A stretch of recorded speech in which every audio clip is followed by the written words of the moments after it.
Welcome back to the channel, all you Zontes maniacs.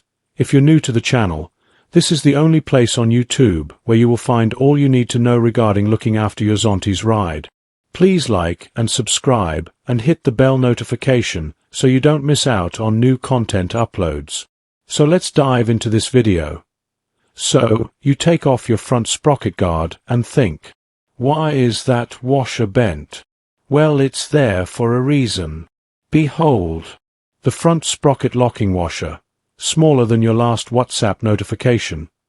But ignore it, and your chain might launch itself into orbit. Without this washer, that sprocket's got commitment issues. It'll slide right off the shaft like your mate dodging the pub bill. So it's a 1-pound locking washer, or a chain slap to the kneecap, at 60 miles per hour.